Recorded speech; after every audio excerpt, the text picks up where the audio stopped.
through the valley of the shadow of hell, you will realize that there is something ahead. Something that lurks behind the dark veil. A veil that is beyond our own comprehension. Beyond the void.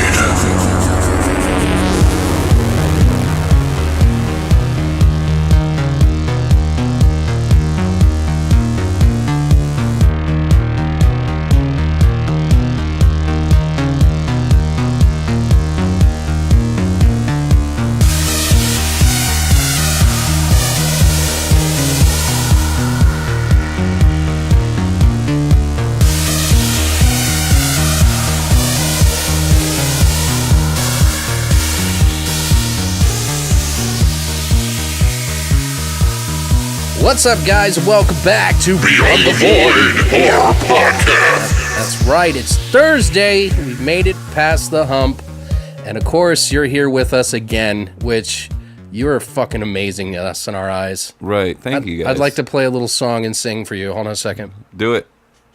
Just kidding, not gonna do it. In all my time. Some fucking like crazy shit.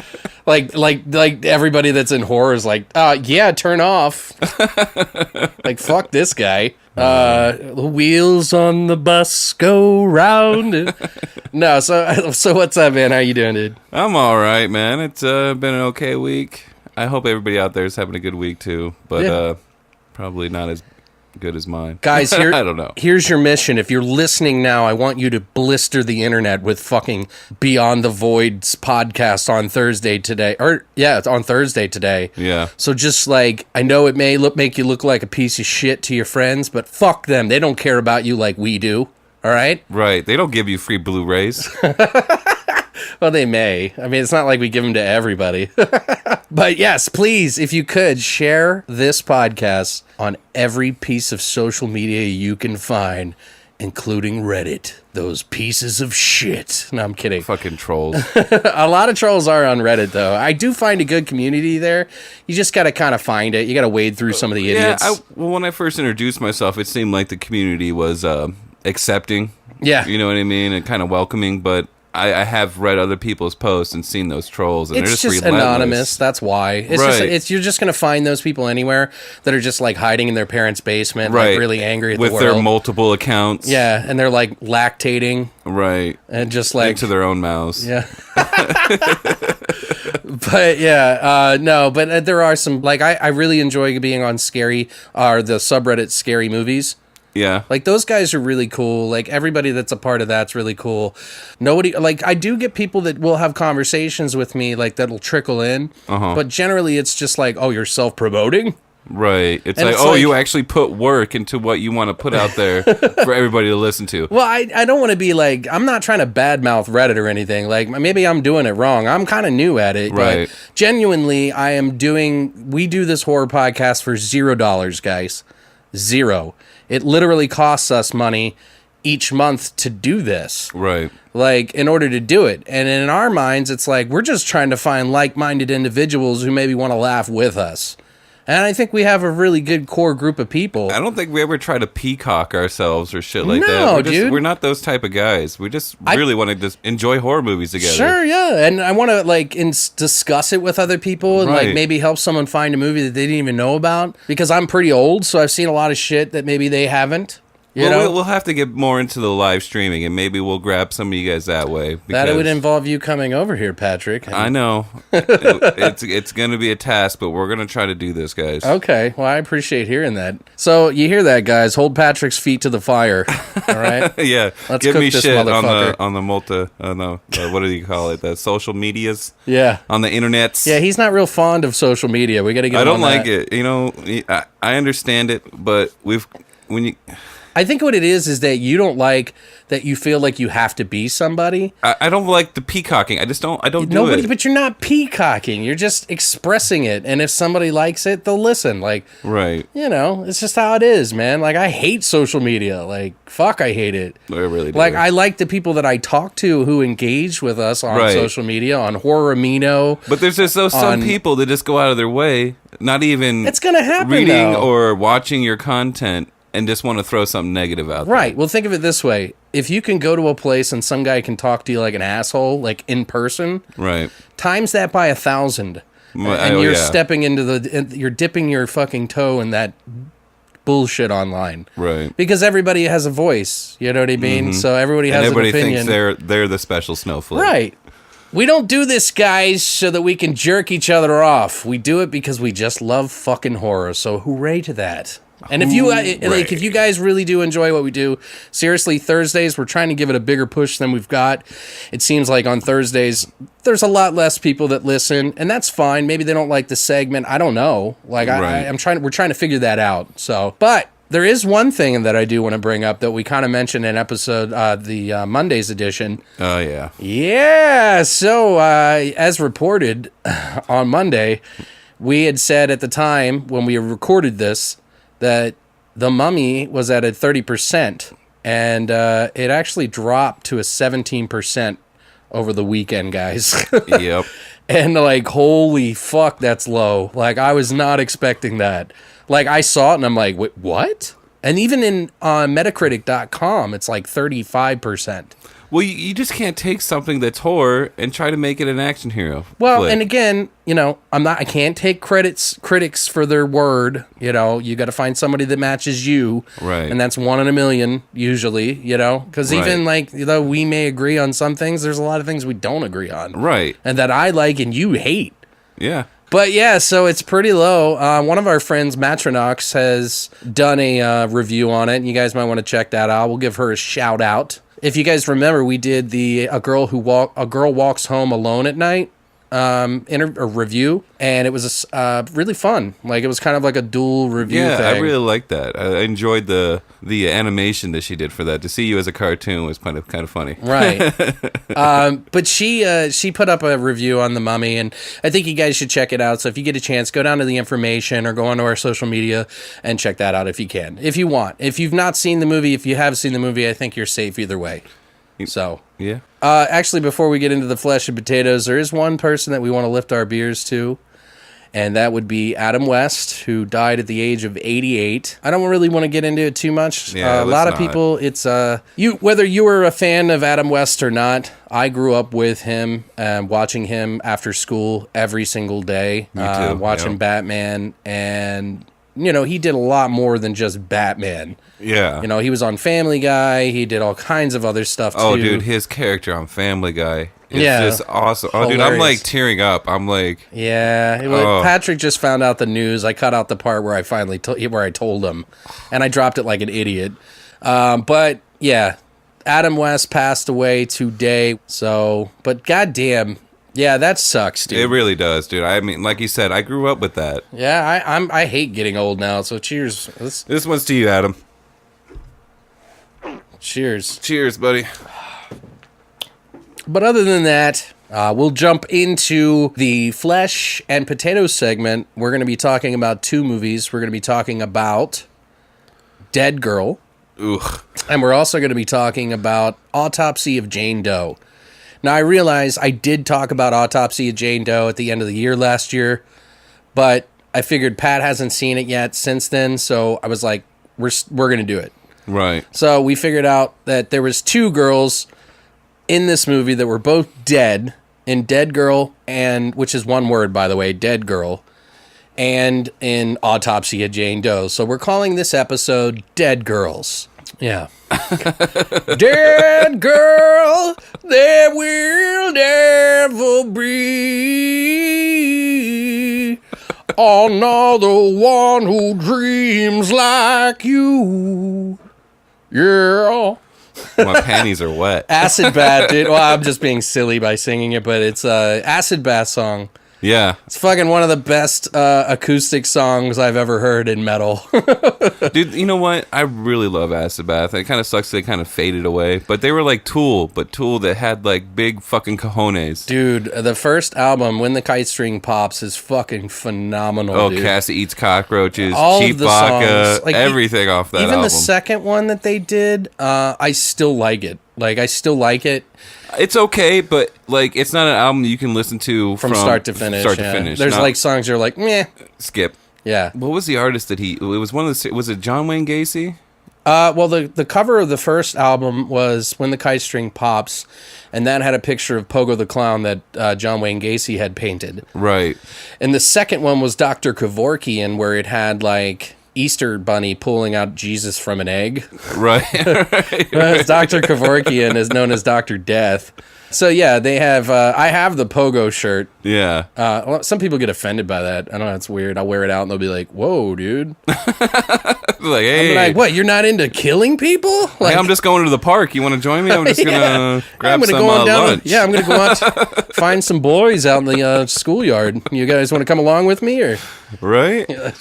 But if you're gonna buy one of these two albums, please start with When the Kite String Pops. But anyway, I think we need to step into our Dead Girls segment for our Flesh and potatoes right now.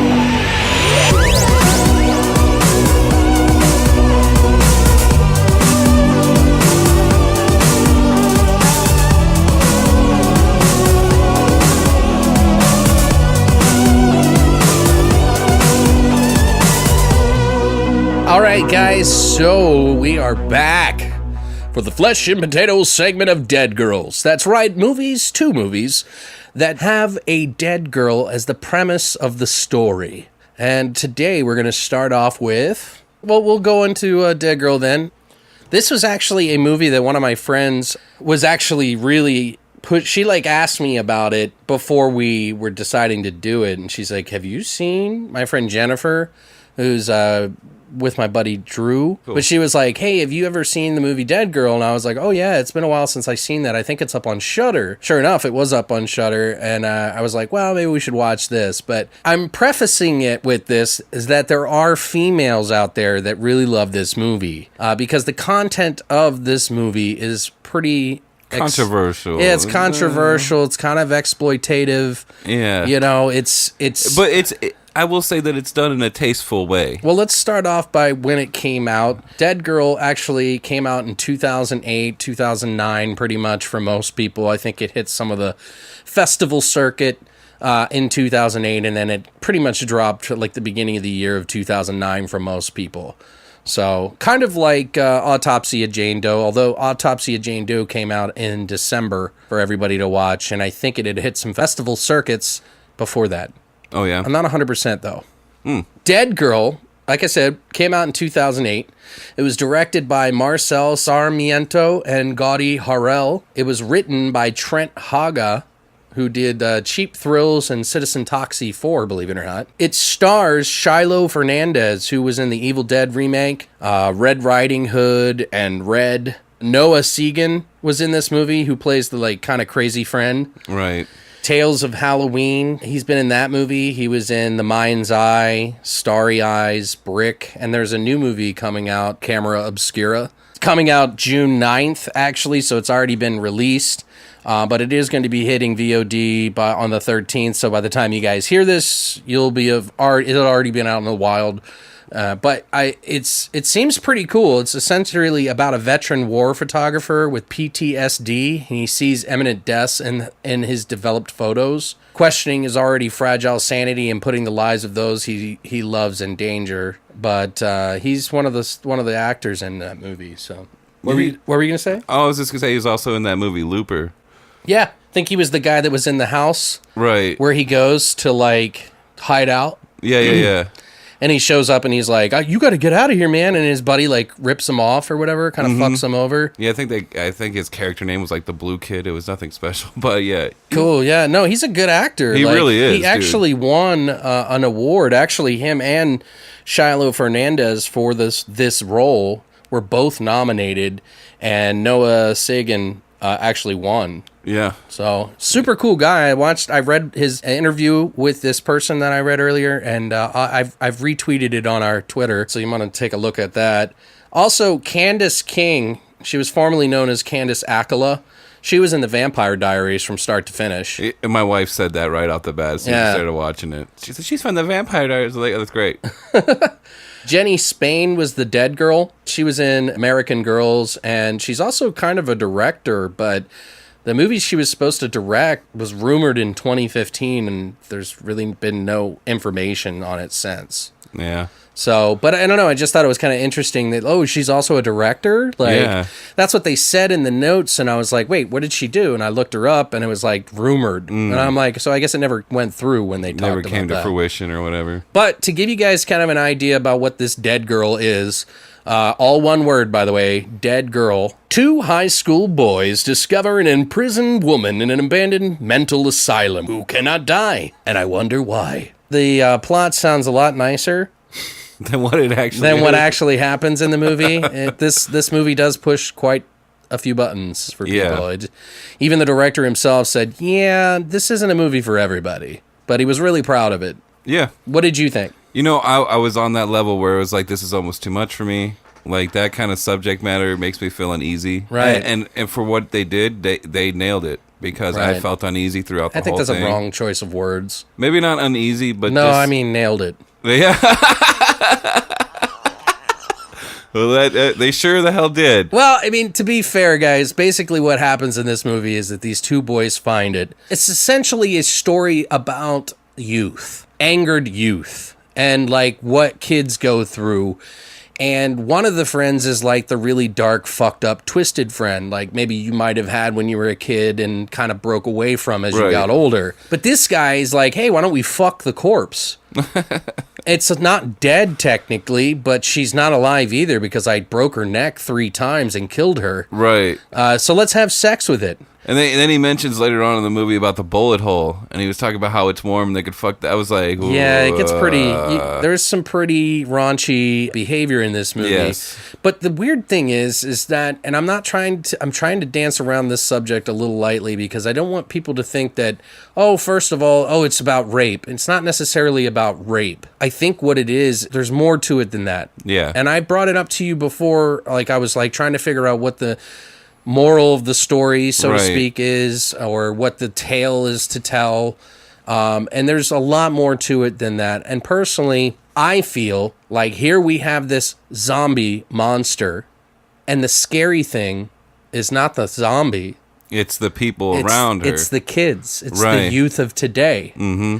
So I don't know how intentional. I've not heard the behind the scenes synopsis or whatever. We did some research on watch a couple interviews here and there, and we couldn't really find anything about it. But to me, that's what it feels like. Is that here we have a monster, but really the scariest part is humanity. Yep. And like how it can go awfully wrong. A struggle of a kid trying to fit in to fight off his friend who is basically just having a gang rape with this dead girl who's either dead and liking it, because it kind of seemed weird, like at moments where she was like, almost enjoying it. She was defending the guys that were attacking her essentially sexually. Yeah. Do you know what I mean? Like there was moments in the movie. Oh yeah, and I really enjoyed the beginning of the film because I honestly felt that it almost felt like a day in school. Right. Like the dialogue. You were saying that, yeah. It just felt like I was hanging out with one of my friends. Yeah.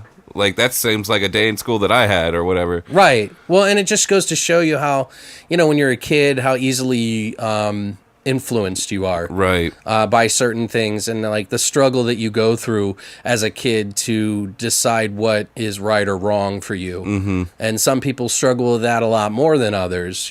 Some are taught to feel a certain way and what they think is right or wrong. Some know it but don't say anything. And some people just fly by the seat of their pants. Yeah, like some people just do whatever. It doesn't fucking matter. But yeah, there's just so many different variations in it. I thought it was kind of interesting for that fact. Yeah. Now, I think it's like pushing the buttons really hard. I don't have anything against it, but I have a little bit more of a high tolerance.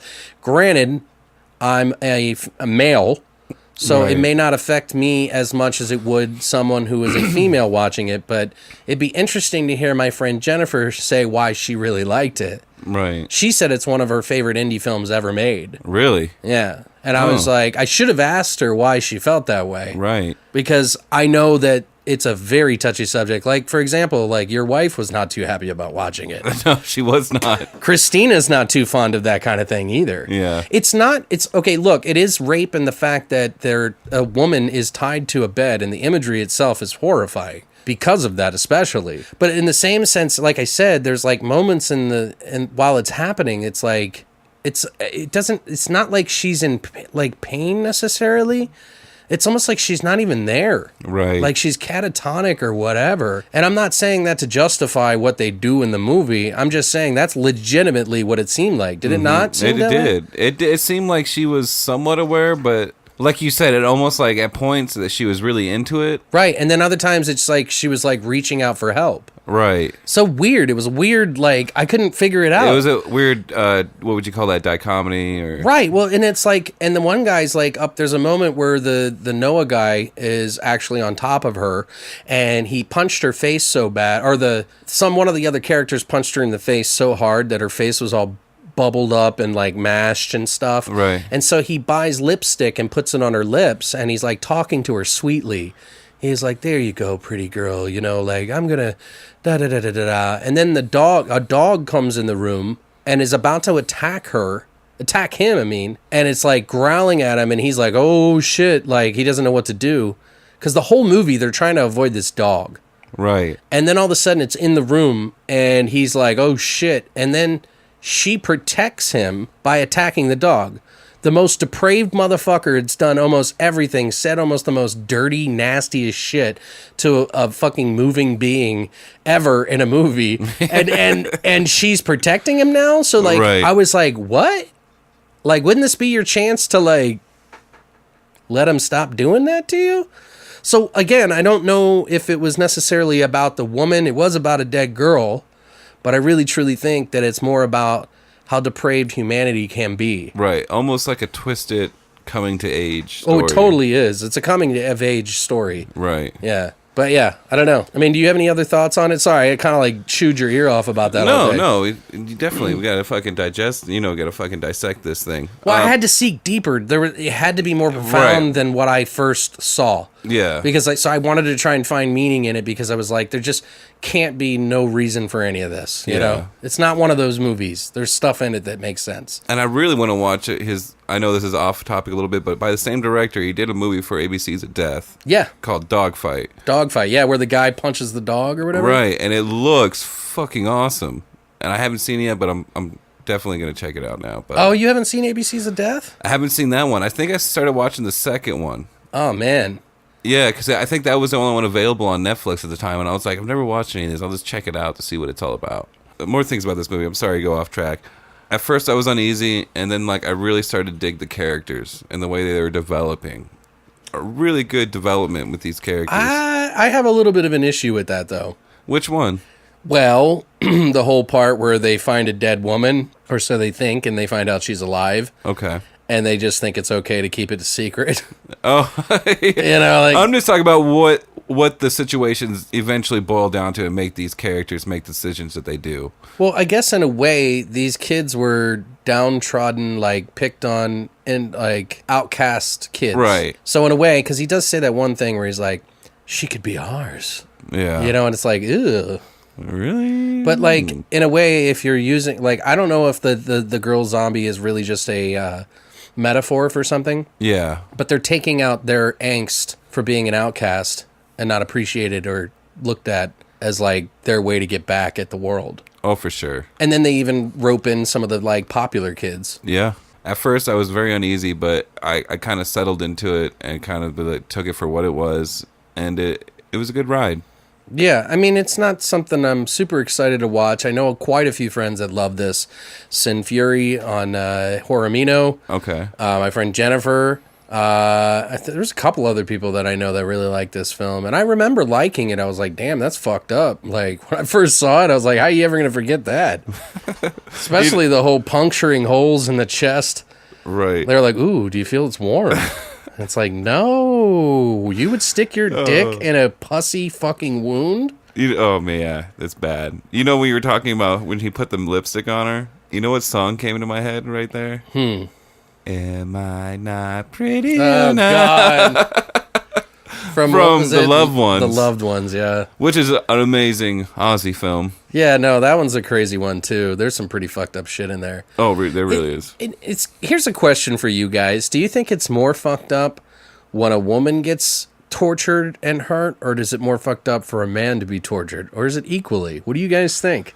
I've heard some pretty fucked up rape stories about, like, prison guards getting raped by the inmates, like men. Really? Like, there was one story that I heard that a girl actually stuck a pencil in this dude's dick to keep it erect. Like, that's fucked up. But I'm just saying, socially, like, I think more people get offended by seeing a woman in a situation like this than they do a man. Is it because, what, they think men are stronger than women? I don't want to get into necessarily why. I'm just asking the listeners, what do they think? You know? Like, do you guys feel that it's... Because, I mean, I look at it as like, oh, it's going to affect me more if I see a guy because I'm a guy and I can relate to that. But I'm also empathetic towards anybody being in a situation like that and how disturbing it is. I look at it the same way. I don't see gender. Well, of course, neither do I. But I'm just saying there is kind of an overall thing because this goes back to the whole thing with Matthew with his movie about the male genitalia and how that got cut from his movie and how male genitalia is okay to cover up but not female. Like it's okay. Yeah, that to me that's bullshit. Right. Like, I mean, if you can show bush, you can show tits, you can show ass. I mean, what's the problem with has some hanging brain? Yeah, like it doesn't bother me. Some hanging brain? Is that what you just said? Yeah. I mean, it's not something I'm like anxious to see. No, it's because of my, my preference. But like, but even like when I see a woman naked, sometimes I get a little like, oh shit, like right. That's why I always make that joke with Christina. Like, this is where it gets really good. Oh, this is where the movie because that's it just started to get good. Yeah, because that's like my awkward moment of like, right. Let's make a joke. Yeah. Not that I'm like bothered by nudity. I mean, fuck, dude. I've like hung out at parties where there's like naked people everywhere, and like none of that shit bothered me. Like I have no care in the world. Like, right. I've seen someone getting fisted, and I was like, "Hey, hope you guys are having a nice day." And then I went back into this other room. It's nice to see you. Would you like some tea? Right. Jesus. Oh, it was bad. But anyway, essentially, we digress. the question is for you guys, and please be nice about this. Like, be considerate of other people. Don't be like, yeah, because women are stupid. Like, don't be ignorant. Like either side of you, like any side of you. Just be polite. But I'm curious. I want to know what you guys think. So let us know in the comments. Like, what do you think about that? Right. There's a little bit of trivia, but there really isn't a whole lot. No. Like, I did some searching for this shit, too. You probably did more than I about that, because Well, the only other thing that I wanted to point out is the music in the movie at times reminded me of Donnie Darko. Yes. I don't, like in the beginning, it didn't end up that way. Like the music kind of slowly progresses and gets stronger and more intricate as it goes. But as it starts, it's like, doo, doo, doo, like very much like Donnie Darko. Right, very ambient. Like, and it's weird. It's by Joseph Bauer, who didn't do anything for Donnie Darko, but I'm almost like wondering if it was influenced by Donnie Darko in a way. It could have been. Because that's another coming of age sort of story, right? Right, almost thriller kind of horror. With time travel and shit like thrown in. So, I don't know, but maybe he was influenced by it. It certainly sounded like it. By the end of the movie, it sounded completely different. Yeah. There was moments in the movie, speaking of music, that were outrageous. Like, here's another point. Remember I was saying like how it seems sometimes that she was okay with what was happening to her? Right. Part of the reason that I think I get that from and what reinforced that idea was more so the fact that when that dog tried to attack him and then she attacked the dog, as soon as she kills the dog, did you notice the music changed into really happy again? It did, and then she kind of just like she looked at him for a second and just like went back to the submissive mode. Right, but I don't know if that was them trying to compare it to, like, because the same music was used earlier when this guy and this girl were close. When it was like they were sharing a moment in the gym or something like that. Right. And it was like, like the other character that was Shiloh Fernandez played with, and Candace King. Mm-hmm. Those two were having like a conversation at some point, and it was like this happy music. Like this was his happy place. And it was like, I don't know if the music was intended to show that she was happy or character Noah played was happy.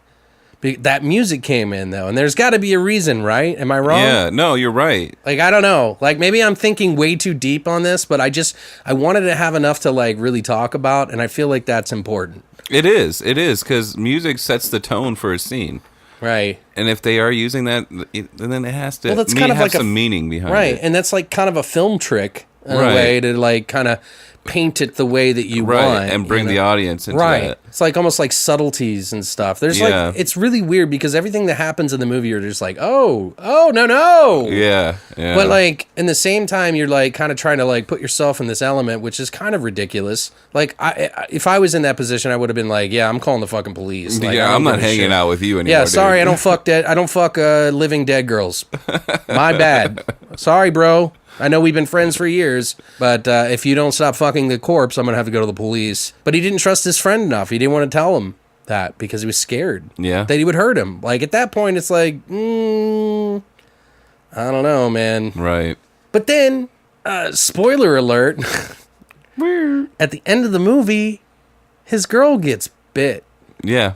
Well, no, she gets stabbed. Yeah, but she comes back as one of them. Right, but wait, did she get stabbed or did she get bit in the back? I don't know. He stabbed her, but I know he stabbed her, but I'm not sure. I think she got bit too because she turned into a zombie. Exactly. So it's like, and then he's like super happy. His life has never been better. Right. And it's like no one ever questioned anything because they never found out about anything. And it's like which you think you would. Like one kid dies at school, another girl goes missing. And but I think that none of that shit really matters because like I said, if you look at it as a movie that's realistic, I think you're missing the subtle undertones that it's trying to, the weird little things, because it's like saying the movie that we watched with Don Thacker with the fucking motivational growth.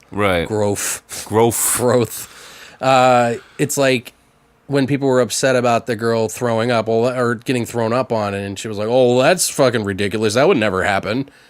And it's like, well, yeah, this isn't a real world. It's more like trying to express something. Yeah. So there's some expression into this movie, I think. And maybe I'm being way too deep about it. I would love to get my ears waxed by the guy who made it and then like figure that out. Yeah. Very interesting. Did you have any favorite scenes? I have a couple. That's so weird to say that.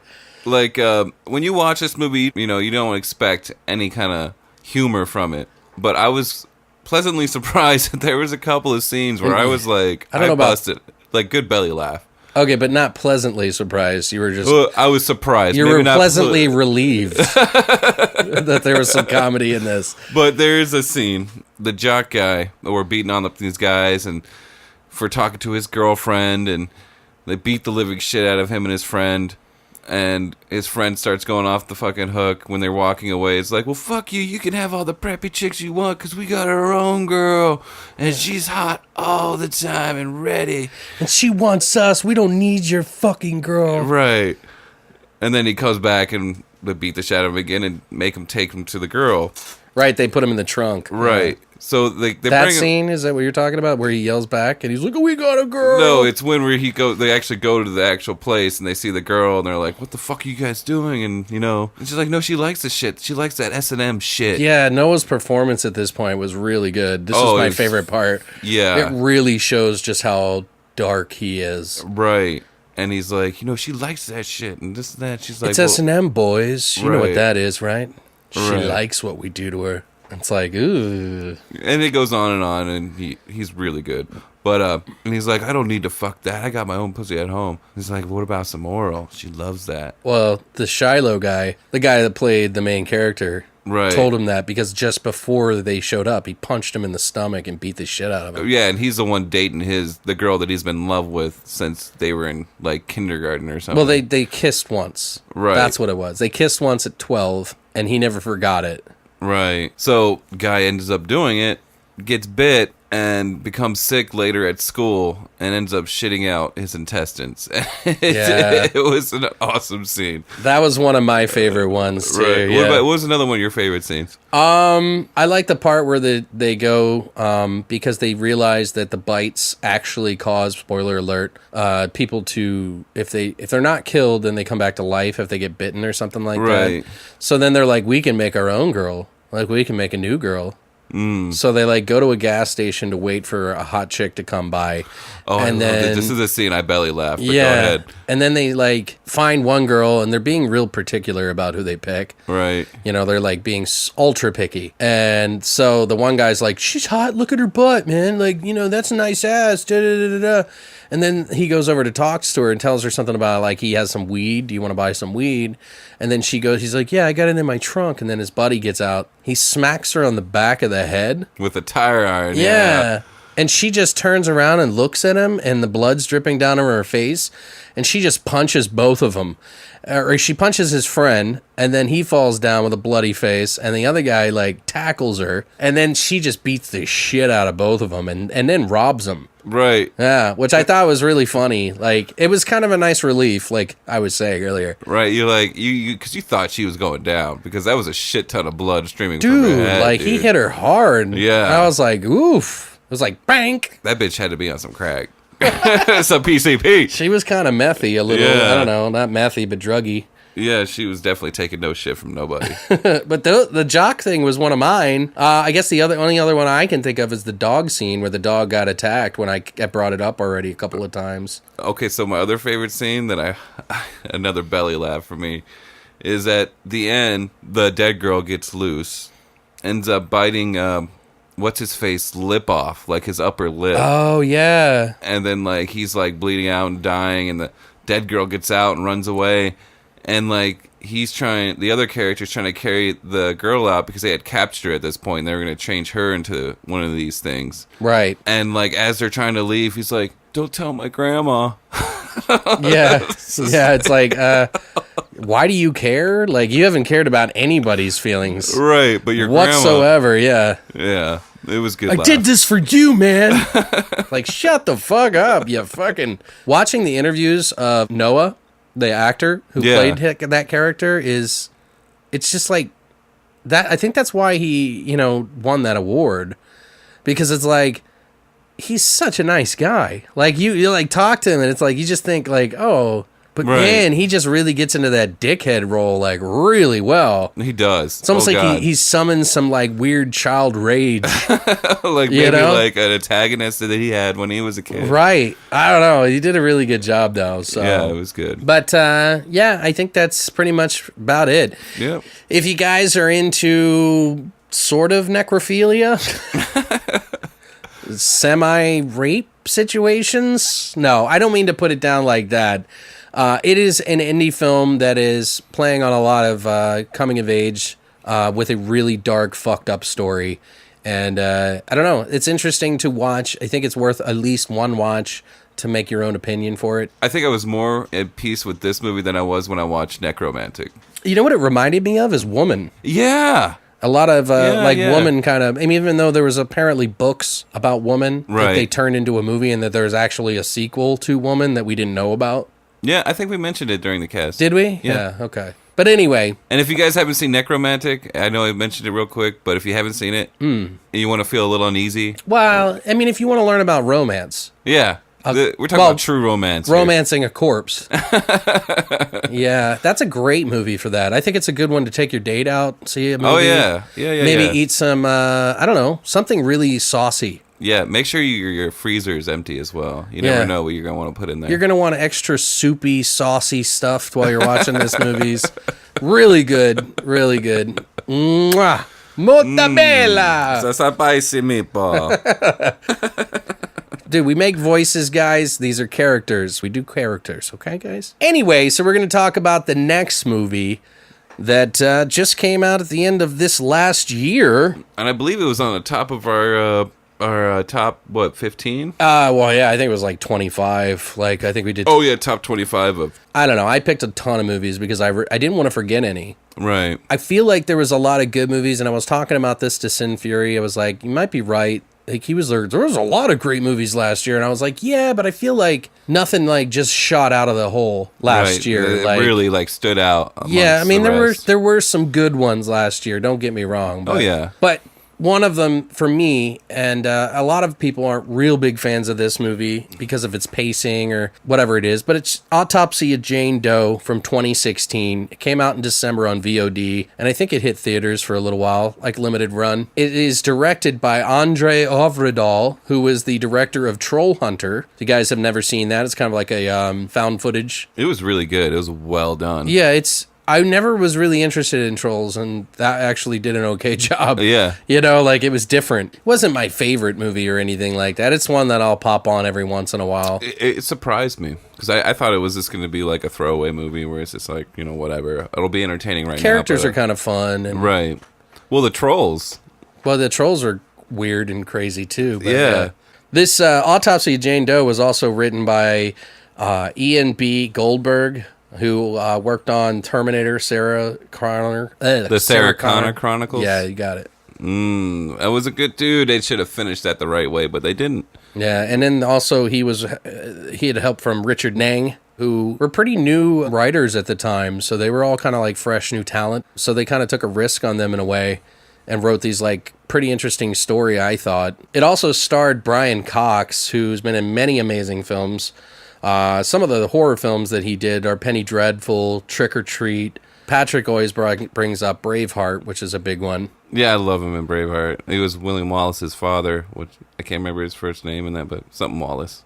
Right. I really love Brian Cox. I think he's probably the best thing about this film. Yeah. He knows his shit. I liked him in Trick or Treat. He was in the Pumpkinhead bit, the little Pumpkinhead kid. Oh, yeah. He was the old man. Mm-hmm. Like, he just plays, like, weird, good characters. Like, I don't know. Like, he's pretty good, man. Emile Hirsch was in this movie, who was also in a movie I just watched last night for the second time. It was The Darkest Hour, which was, like, a really bad PG-13 movie about these kids that go to Russia and, like, these things fall from the sky and, like, start killing everybody. They're made out of beta waves.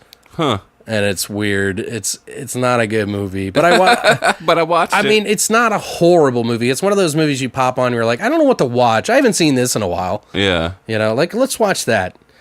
He was also in Alpha Dog Taking Woodstock. Also, it stars Ophelia Lovibond, who plays Karina in Thor: The Dark World. She also plays Karina in Guardians of the Galaxy as well. So she's some sort of character that they're trying to keep in that universe. Oh, she was in Mr. Popper's Penguins, that classic film that nobody watched. That was a pretty good snuff film, you know? Yeah, right. Alwyn Catherine Kelly was also in it, who plays Jane Doe, the like dead body, basically. I can't possibly imagine how she sat in that position for as long as she did throughout the entire film. She did an amazing job because she looked lifeless. Right, and I saw. Remember, we watched the behind the scenes sort of quick Q&A with the directors, right? And like they were like, "So, what was it like to act as this?" And she was like, "Well, they told me to do this, and I did it." Right. It was like, oh, I thought it would be way more interesting than that, but thanks for making it not so interesting. You know what I mean? Like, and it was almost like it made it feel like Andre, the director, and her didn't really have a good time together. Yeah. But she seemed fun by the end of the Q&A. And hopefully this movie spirals out to another sequel. I really think it will. I think it can make an amazing trilogy. Let's not jump too far ahead. I think it'd be a good... I would like to see where the sequel went, because the way it ends... And we won't spoil it now. Right, but this is what I'm thinking, though. It could make it a great trilogy if he just did a prequel, and then follow up what happened after the movie that came out. You know what I mean? I'm just saying that I've seen movie. I don't want to jump on the trilogy train, because what if the second one sucks? Dude, come on, jump on, bro. Oh, come on, man. Like, you can't go into that way. You gotta... If you start saying trilogy train, then they're just gonna pump out shit for the next one. That's why I don't like saying it. Right. So focus on the next movie. Don't worry about the trilogy. Just worry about the second film. That's why I'm reservation about it. You know what I mean? Well, if they do a second film, they should really start out with why.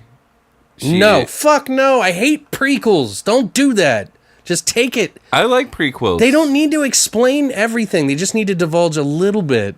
Sorry, I'm not mad. I'm just no, like... it's all right. No. I Tell don't... me how you really feel. It's like watching Hellraiser fucking... Bloodlines? Bloodlines. I don't want... I mean, like, it's cool to know that stuff. I love Bloodlines. It's cool to know that stuff towards the end. It's not cool to let me know at the second movie. Like, don't do that. I see what you're saying. It's like, I get it. Yeah. Because it's like when you're watching like a show like Game of Thrones or Walking Dead and you're like, oh, and they lead off on a badass episode and the next episode they're doing something like, 10 years ago or 5 years ago. You're like, fuck, dude, No. why? It's more that the movie, the reason I like Autopsy of Jane Doe is the mystery, so I don't want it spoiled. No, I get it. Yeah, you're So right. I would You're rather right. savor it than...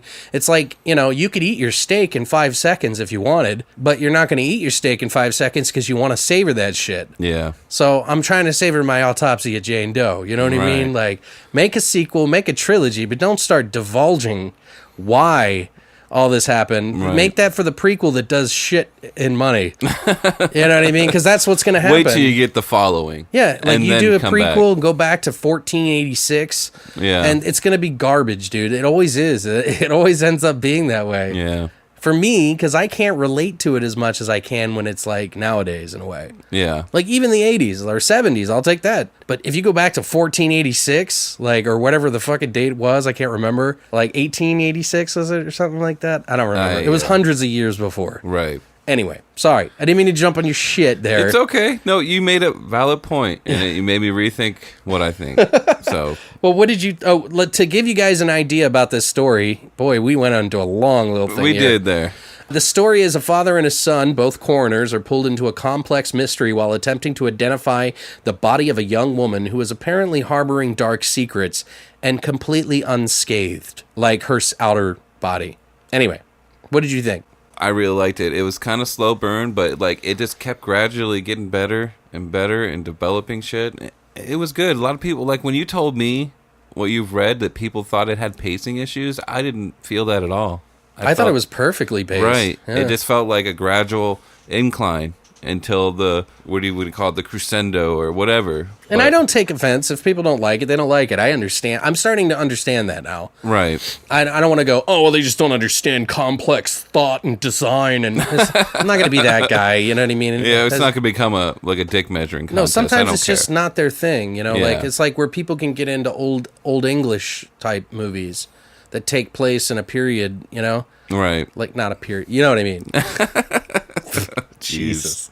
But no, yeah, like some people can get into that, but I can't. Yeah. Like it's not that it's a bad film, it's just not my thing, right? Yeah. So same thing could be said to them. Maybe it's just not their thing. Mm-hmm. So like Sin Fury was telling me, he was like, "Oh, I didn't like that movie at all. Like unlike many other people." And I was like, "No, man, like no, like I don't. I think you're a horrible human being now." I'm just kidding, Sin Fury. We love you. No, dude, fucking Sid's so funny, dude. Like we like bond over some of the shittiest films that no one else likes. Right. But like when it comes to that one, I was a little surprised. I was like, "Oh no, am I the dork?" Like, do I just like? But yeah. Anyway, this isn't one of those movies that I'm like, "Hey, let's jump on the train that everybody likes it." I kind of feel like a lot of people haven't seen it, and I'm kind of like opening other people to it. You opened me up. I mean, I kind of like wanted to watch it, but then you were like, well, let's make it one of the episodes. I was like, well, okay, because my wife had been wanting to watch it, and she was kind of out halfway through it. Yeah, she didn't was like it too She didn't much? like it. Yeah. And I was like, well, what do you think it was going to be? It's an autopsy. They're gonna do an autopsy. Yeah. Yeah. You hear that, Kelly? Yeah, you hear that? Jesus, read the fucking title of the movie. She's in the other room. She is in the other room. We got our little fucking slave labor over there. Ah, she offered. I didn't ask. There's no slave labor about it. She wanted to help out. She helps out a lot. She does. What was I going to say? I really like this movie. I think it adds a sense of mystery and tension that I think a lot of movies really miss Yeah. in a movie these days. It had a big enough budget to star the right cast, in my opinion. Mm-hmm. The only two characters that mattered are the brother, or the son and the dad. Fuck, man, there's so many cool little parts in this movie. Like, there's really, I mean, there is gore in the movie, technically, but it's not like... Like people getting stabbed or screaming. Yeah, it's not like people getting shot in the chest. Like, Sin was saying that it was, like, boring to him, and I was like, man, it's like, I don't know how to respond to that. Like, I don't want to assume why you thought it was boring. Right. But for me, I thought it was really cool. Like I really, I don't know, everything kind of hit all those little spots for me. That little bit of mystery, like something's behind you, or things aren't what you always see. And I think one of the coolest things that I loved that they had in the movie was the bell. Oh, dude, I was gonna. Yeah. It was so unnecessary, and it made no sense why that was on somebody's leg. But it makes sense when you kind of learn about it's the true coroner. fact. It's true fact. That is a real fact. Right. And you kind of, when you hear about the coroner and he does stuff old school, and that's just one of the things that he does. Right. But it only did it for that one. And that's a real bell, by the way. Yeah. From a coroner. Oh, really? Yeah. And it's real history. Yeah. So I thought that was really fascinating. But if you guys don't know what the fuck we're talking about, they essentially are in a coroner's office, right? In this basement of this house that has been around for, decades. And his dad ties a bell around the leg of somebody in order to make sure, they used to do it, to make sure that the people that they had said was dead, because they weren't always really good at it. Right. They hadn't actually found out if they were dead or not. Some people would be passed out. Like Edgar Allan Poe was always scared about being buried alive. Right. Because he had epilepsy and he would have seizures and kind of conk out, and people would think he was dead because they didn't really know how to do it so well back then. And so he actually designed a fucking the bell when they he bury had a you. bell and a string to make sure that he could pull it if he was ever trapped in his coffin. Right. Scary stuff thinking about it, but when they tie it to the leg, knowing that could happen too, and that's why they did that, it's interesting because then when you hear that bell ring for the first time, it's like, oh shit, dude, what that is. Why is that bell ringing right now? What the fuck is happening right now? And I just fucking love that, dude. It was so cool, man. Yeah. That scene, which is probably one of my favorite scenes. It reminded me of that scene from, what was that Mel Gibson movie about the alien? Signs. Remember when he was looking underneath the door when he was in the dry storage area? Okay. And he was looking under and he just see the feet, or was it a hand that came through? A little scuffling. Yeah, it's just a very creepy, odd scene. And the Signs did a lot of those scenes. There's That's a classic thing to do, yeah. Remember the birthday party when they're all looking out the window and all of a sudden you just see the alien step out for a second. Yeah, I know what you're talking about. It's just one of those scenes that just creeps you out. And it's just so subtle. Remember when we were doing for Monday's episode, we were talking about how you didn't want the voices to have any voice to them? Right. I find it so much more scary to hear something you're not sure what it is coming towards you. Well, that's what I'm saying. If it doesn't make a certain sound. If it's constant, when I saw the sounds that I was hearing from these guys were just repositioning its body and mutating and. But my point is that the bell, you know what it is, but why is it coming closer to you? So you immediately go into panic. Yeah. You know what I mean? So it's it's that anticipation that really fucking freaks with your fucking head. Yeah. So that's why I kind of like weird sounds that you can't really understand or what they are. And then they reveal themselves. That to me is so much scarier. Oh, I'm pissing. I pissed in my mouth. Sorry. I also love the twist in the movie. It's kind of a long twist, It's kind of weird. It's like a mystery movie, CSI, crime scene investigation story. Or First 48. Yeah, and these guys aren't even crime scene investigators. They're just Right. autopsy guys. They don't worry about where it could have been or whatever. They just do the facts and that's it. The cause of death. Right. What's that? And then suddenly they start to have to peel all these layers, quite literally, throughout the whole fucking movie. Mm-hmm. And it's kind of fascinating to me in that way. Another movie that is coming out or is already out in the theaters, It Comes Tonight, or It Comes at Night. Oh, yeah. I've heard that it's creepy. It's 3 hours long, dude. 3 hours? Yeah, but Esmeralda, by the way, shout out. She hit me up on Instagram and was like, you need to watch this. I don't know if I go to the theater to watch it. She's like, I really like it. She's like, I can tell some people were really upset when they left the theater, and some actually got up and left the theater because of it. But she was like, I think you'll really like it because you like those kind of movies. So I'm really anticipating seeing it. So I might go see it when this airs. So is it a slow burn? Probably, yeah. Yeah. I like slow burns as long as there's a payoff at the end. I'm actually kind of don't want to know anything about it. Yeah. And I can kind of see why some people like Christina don't like to watch trailers before it comes out, because then it leads you in some direction. And if you're excited about that direction or not excited about that direction, it could work in two different ways. Yeah, like Rogue One. I'm sorry. I brought it up. Sorry. But anyway, I think Autopsy of Jane Doe is definitely within that supernatural sort of slow burnish thing. Yeah. I was telling her, I was like telling Esmeralda, I was like, see, this is what fucking kills me, man. It's like those same people that probably walked out on that movie probably love The Witch. And I don't understand it. Like, it's all beautiful. It's all nice little pictures and stuff, even great acting and everything. But the story was boring. I can't abide. You haven't even seen it. No, I'm saying you. Like, I haven't seen it, so I don't have an opinion. But you usually know what I like and what I like to do. I don't know, because you didn't like The Brain, and I thought you would really like that one. Yeah, I didn't dig The Brain too much. It was okay. Well, what else do you have to say about this, you piece of shit? I know. I really enjoyed it. I thought the scenery was cool. I thought it was especially cool that they decided not do, different sets, that it was one continual set. Yeah. And that's just very smart filmmaking right there. Well, they made it all like run together. And in the way they shot it, they actually shot the movie linear. Yeah. So when they did the parts, they shot that movie in order. Yeah. Of all the scenes. It's a smart way to do it. The guy who actually was doing it was like, at first, like, I didn't want to do that. But he's like, it made total sense when we did. Yeah. He was like, it was a really good idea that we did that because we had to like carry all this gore and blood and shit everywhere, and it ended up working out perfectly. Yeah. So I thought that was interesting too, though. Mm-hmm. Well, that way you don't have to go back and cut something out that may not work, Right. What do you think really, I mean, I know we've kind of pretty much like choke fucked the reason why we like it. Right. But I mean, what do you think the reason is that it's a good movie and why maybe people are a little on the fence on it, so maybe they can make a judgment call? Whoever hasn't seen it, I mean. The reason I think it's a really good movie is just the characters themselves. They really flesh them out. They really kind of give you a sense of who they are and what they do in this universe or in this setting.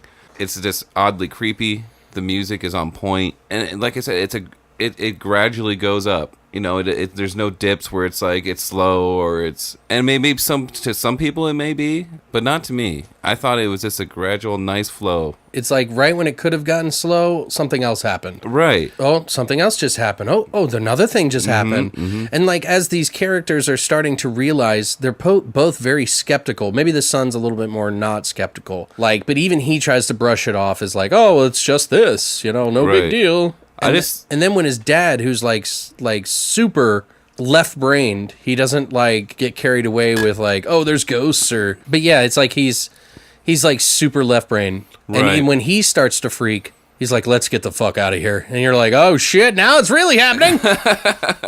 Holy fuck. I thought that the effects that they did on her body and like opening her up and stuff like that. Yeah. I'm like, how did they do all of that?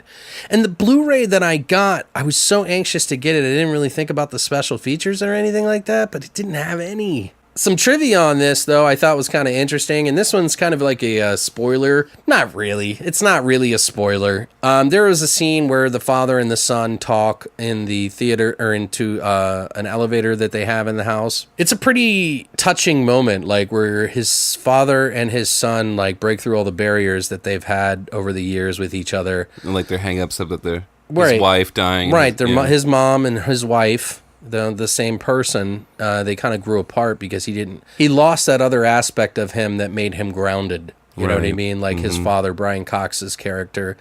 And they had this like heart to heart where it's like really, I don't know, it's really kind of strong. And the way that I heard is that the director just literally set up the camera and just said, go, action. And then they just did that whole fucking thing together. Like, which is, it's pretty good. It's probably one of the better emotional scenes in the whole movie. Probably, yeah. I mean, there was another scene, and we'll get into that in a little bit. But, yeah.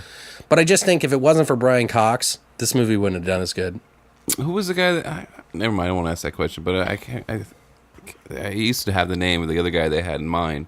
Before Brian Cox. But there was a different casting choice they were originally going to go with, and they ended up going with Cox. Martin Sheen? No? Yeah, I think it was Martin Sheen. Is that what it was? Because I remember seeing that, but it's just been so long. Martin Sheen was originally cast to do as Tommy. I'm glad it was Brian Cox. Yeah, we talked about this somewhere else. I'm fairly certain we talked about this. Okay. My bad. No. I don't Like mean... in a different podcast? Yeah, in a different podcast, like a Okay. different episode. Okay.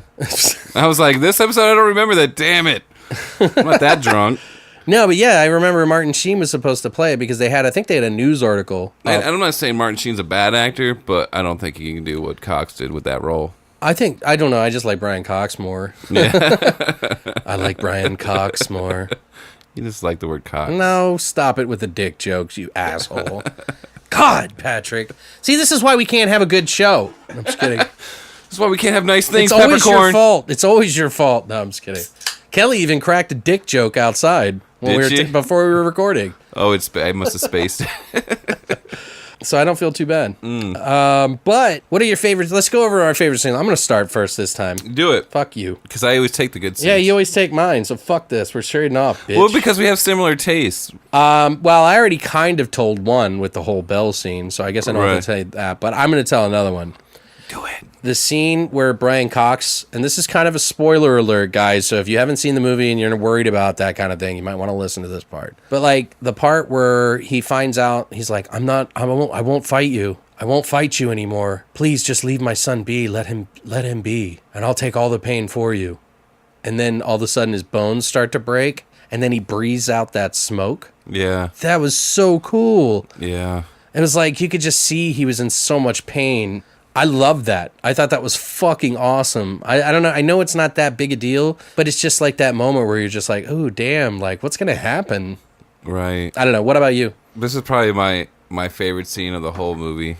Oh, okay. And it is a spoiler, so big spoiler alert. You know, if you don't want to listen, just tune out for a minute or so. But it comes to the the end of the movie, and the guy's trying to get out. His father has just passed, and he's freaking out, so he's trying to get out any way he can. So he goes to the storm cellar doors and tries to push them open, and he hears that there's a cop outside, like, let me in. Oh, yeah. Let me in.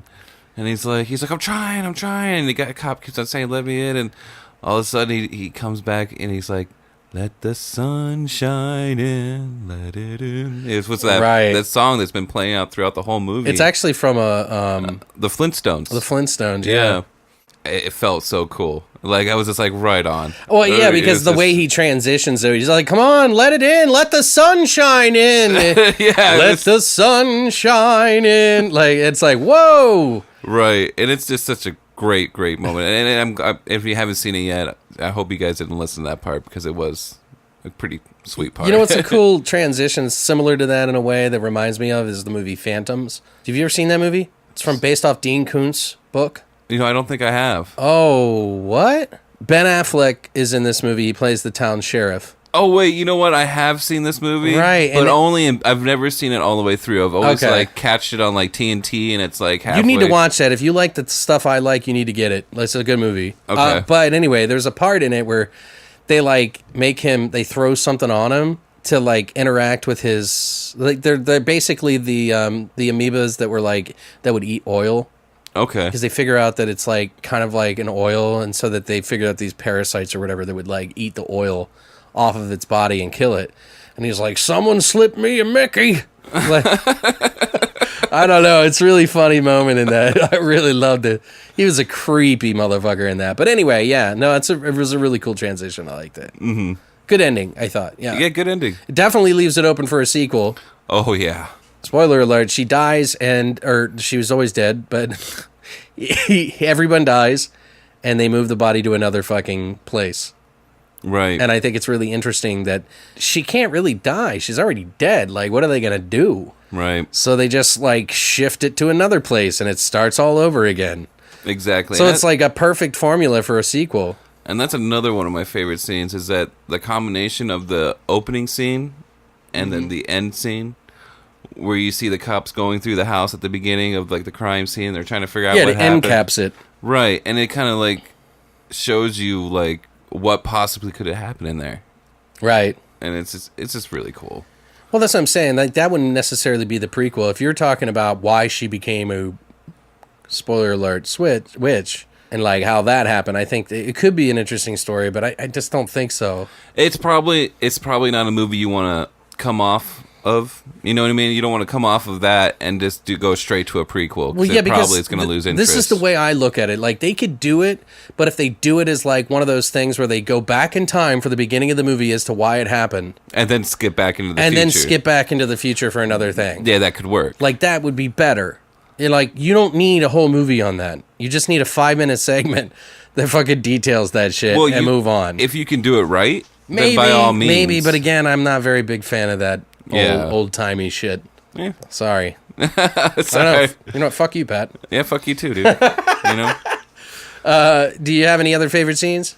No, we went through. Oh, I really enjoyed the whole process of them breaking down the bodies. That scene where it's just like the music's on, let's get to work. Oh yeah. Like I don't know just why. how routine they were. Yeah, just routine about it, and then they didn't a second thought about it. Laser point fucking precision. Yeah. I thought that the fire scene was amazing Yeah. because he's like, at one point they're like, all right, let's use the incinerator. Let's fucking burn this bitch. Yeah, and then they're like, they go to the door and it's locked. You hear it lock, and then there's like a creature out there, and he's like, fuck it. And they take some like flammable liquid and pour it all over her body, and then he throws the matches. Dad throws the matches. And I was like, yeah, they're working together, like they're gonna burn a corpse. Like, super cool, man. But he throws the matches on, and he's like, it fucking goes up, and the whole fucking ceiling's on fire. I was like, Right. oh shit. Like, the camera's on fire, and like all this other shit, which that was something I was wondering, because the camera didn't look that damaged. No, it didn't really. So would they find the footage? Do you think the officers would find the footage? They did end up smashing the camera. Did they? Yeah, it like in the scuttle of everything, I think it got knocked over and smashed. There's going to be some way that they could, like, crime scene investigation style put that shit back together and, like, maybe just catch snippets of weird stuff. And it's just enough to make them wonder what the hell's going on, but also makes them all look like they went crazy. Well, and if you think about it this way, it could have been like you've seen Blair Witch 2. Yeah. Where it could have been like one of those scenarios where it's all like the witch is just making them think this is what's happening, but really you're killing your father and you're fucking killing your girlfriend and they lock the door on themselves, kind of right thing. I like that, but I think if they started doing that, I think it takes away from the supernatural element, which I really adore in it, and I think it dullens it. Yeah, I don't know. I'm just saying this is a slight possibility. It's that's probably possible, not what it is. But I think it would make it look like they're just crazy. Like, right. I think she would be able to make it look like they are crazy, even though they were actually something. You know what I mean? Like, she could do something. Yeah. Where do you think that the sequel would take place, and what would happen? Would they go to? Well, he said he's like, I don't even want it in my fucking county. Oh yeah, they went to another. He was county. like, get rid of the fucking body. I do not want that thing in my. He's like, get this place out of here. And she's like, oh, go down to the la la la la. He's like, no, out of my county. It'd be crazy to see something like maybe she actually gets buried inside a graveyard and maybe has like a whole army of undead at that point. Right. We didn't spoil too much, by the way. We did tell you about a few scenes, but we didn't spoil the main twist of the whole movie, I think. Right. So I think you'll still be able to enjoy this if you did listen all the way through, so don't worry. But well, I think that either they're going to try to bring her to another morgue or bring her to her cemetery, but somewhere where there's more deceased that she can maybe possibly become the puppet master of and maybe have her own militia of dead. I think it would be awesome if it was in a bigger morgue. Right. And so with more people. Exactly. Like, I think it would be way cooler that way. If they still kept the same beats as this one in a way, but like added more characters and kind of had haywire shit all over the place, and then maybe they're attacking each other, and like there's this whole back and forth of that, and then like maybe the cop gets called out there, and then the officer that's dealing with it out at the county that he's in is like having to call him, and then something happens with that, and then maybe that cop is like the integral part for the third piece if they ever did a trilogy or whatever. I don't know. I personally think this is one of those stories that you could just continue, almost like Phantasm, man. Like, oh, yeah, for sure. Just from one town to the next, man. That's what I was saying. Like, it just seems like it could be a franchise. I really think so, too. But I don't know if everybody's, like, taking a full bite out of it or enjoyed their bite. Well, I think some people, it takes a second viewing of a movie to kind of appreciate the nuances in it and, like, the subtleties. Because I remember when I first watched Rogue One, I was like, I mean, it's good, but... Why are we talking about Rogue One again? I'm just saying, because the second time I watched it, I was like, you know what? I appreciate it more. Because at first I wasn't too like... Second time I watched it, I was like, meh, I don't know if I like it as much anymore. That's really? Yeah, that's what happened to me. It was opposite for me. I was like, all right, so I kind of like it a little bit more, but there is still those flaws. It's just like, oh, it's a movie. Like, oh, look, it's a big budget movie. Right. That's what I think of it. Like, oh, right. Star Wars something movie.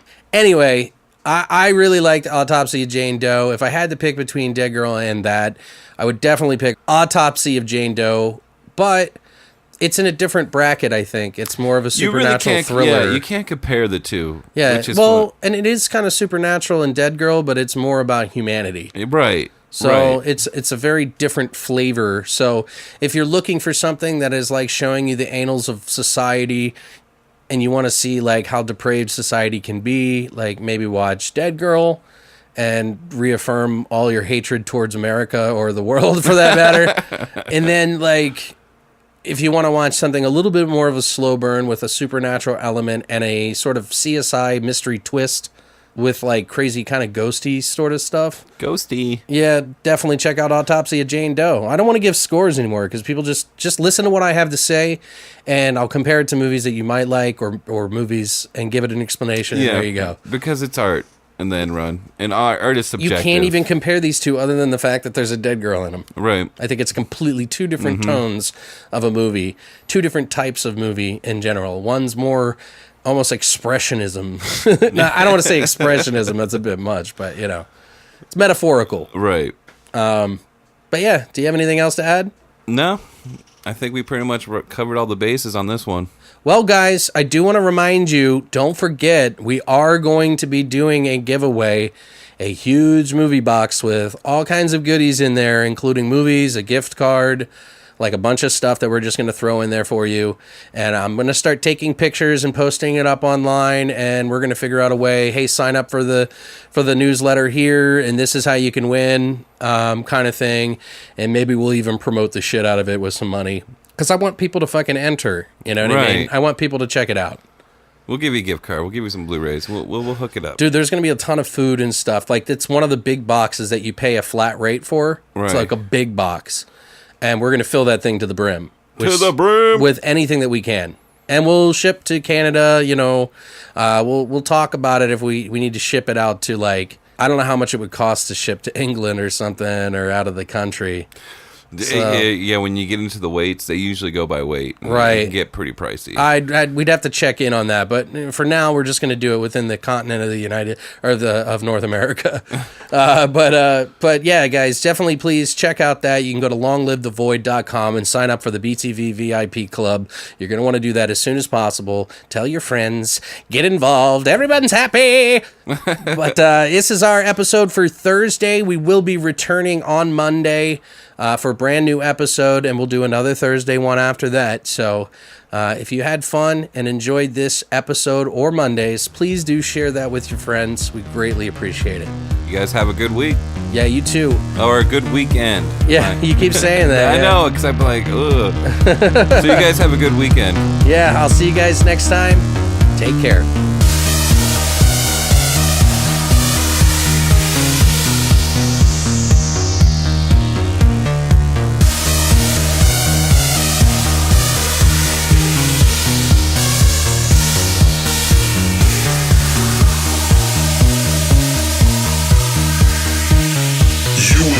Listening to Beyond the Void Horror Podcast. Tune in every Monday